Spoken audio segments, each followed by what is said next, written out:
Paroles semées, paroles partagées. Une émission de Marc Thomas.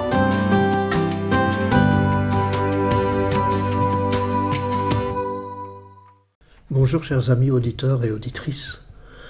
Aujourd'hui j'intitule cette émission « La tendresse ». Et je commence par une citation de Gérard Philipe, le grand acteur. Il dit ceci: « Il doit bien exister au monde quelque chose, un lieu qui ne soit pas un rapport de force avec autrui ou soi-même. La tendresse peut-être. »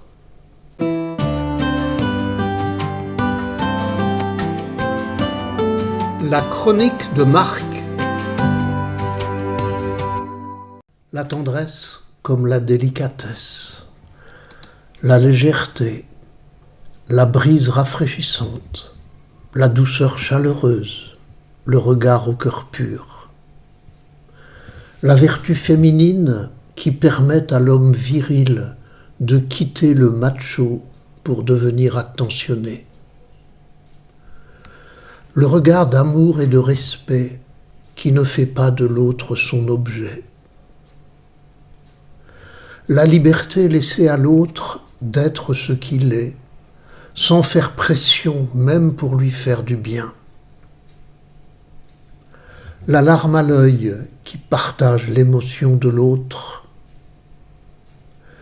La souplesse et l'onguent qui nous ajustent les uns aux autres. Le geste délicat qui touche et caresse sans s'approprier. La discrétion toujours présente et disponible qui laisse l'autre libre quand il fait appel. Le sourire qui adoucit nos visages et nous rend sensibles et désirables. La force fragile ou la fragilité forte qui nous accorde au monde.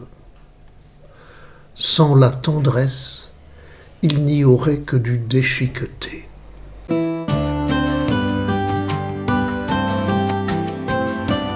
Paroles venues d'ailleurs. Je vous propose ici maintenant deux textes.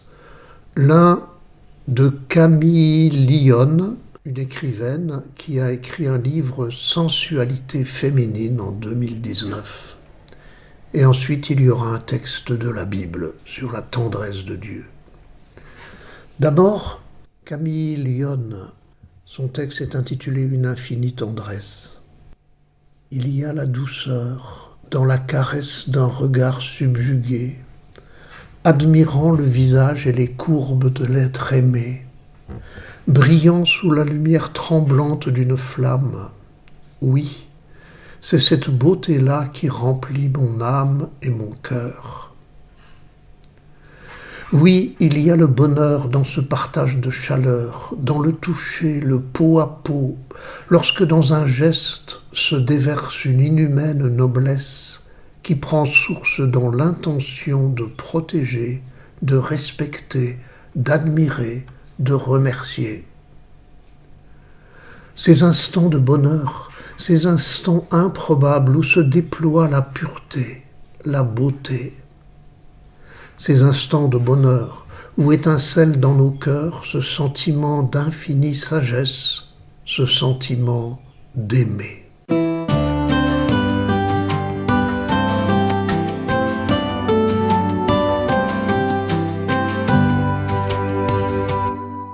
Et maintenant dans la Bible, dans l'Ancien Testament, au livre d'Osée, chapitre 11, versets 1 à 9, la tendresse de Dieu. Oui, j'ai aimé Israël dès son enfance, et pour le faire sortir d'Égypte, j'ai appelé mon fils.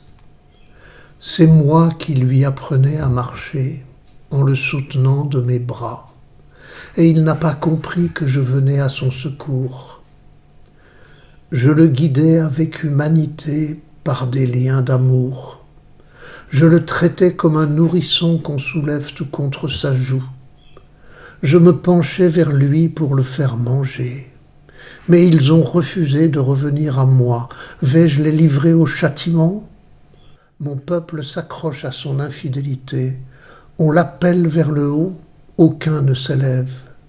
Vais-je t'abandonner, Éphraïm, et te livrer, Israël? Non. Mon cœur se retourne contre moi. En même temps, mes entrailles frémissent. Je n'agirai pas selon l'ardeur de ma colère. Je ne détruirai plus Israël, car moi je suis Dieu et non pas homme. Au milieu de vous, je suis le Dieu saint, et je ne viens pas pour exterminer.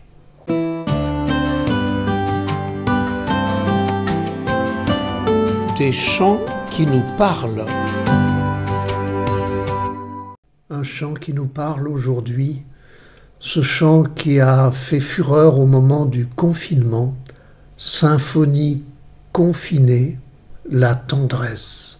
C'est un chant de Valentin Vander, mis en scène sur Internet pendant le confinement.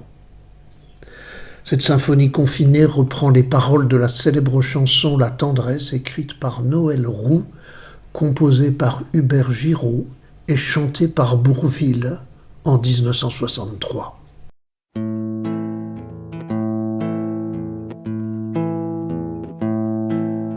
On peut vivre sans richesse, presque sans le sou. Des seigneurs et des princesses, y en a plus beaucoup. Mais vivre sans tendresse, on ne le pourrait pas. Non, non, non, non, on ne le pourrait pas. On peut vivre sans la gloire qui ne prouve rien. Être inconnu dans l'histoire et s'en trouver bien. Mais vivre sans tendresse, il n'en est pas question. Non, non, non, non, il n'en est pas question. Quelle douce faiblesse, quel joli sentiment, Ce besoin de tendresse qui nous vient en naissant. Vraiment, vraiment, vraiment, le travail est nécessaire, mais s'il faut rester des semaines sans rien faire, eh bien on s'y fait. Mais vivre sans tendresse, le temps vous paraît long, long, long, long, long. Le temps vous paraît long.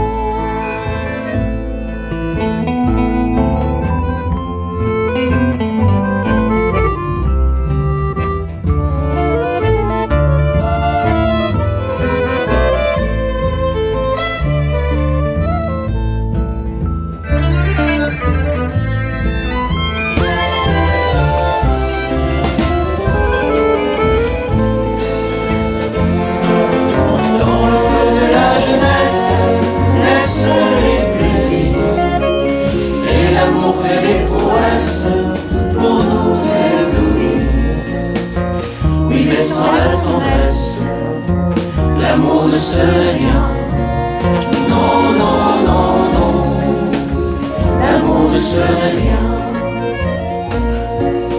Quand la vie impitoyable vous tombe dessus, on n'est plus un pauvre diable, broyé et déçu.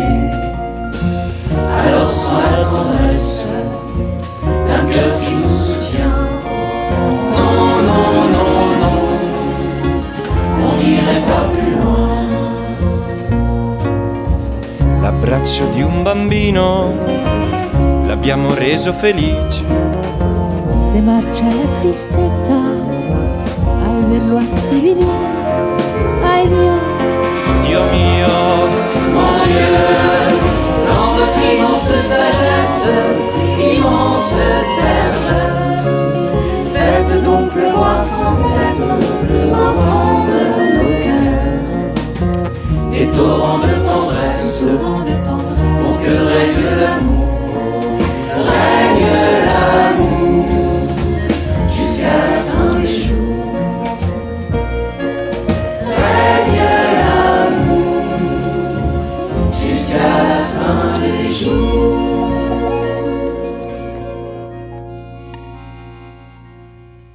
La posture de la semaine, pour s'exercer à bien vivre au milieu du monde tel qu'il est, cette semaine, je vous propose la tendresse. Des relations rugueuses et blessantes se durcir comme une armure. Plutôt qu'agresser à mon tour, je cherche et j'offre la tendresse, blottie dans nos bras protecteurs, effleurée de caresses et de baisers.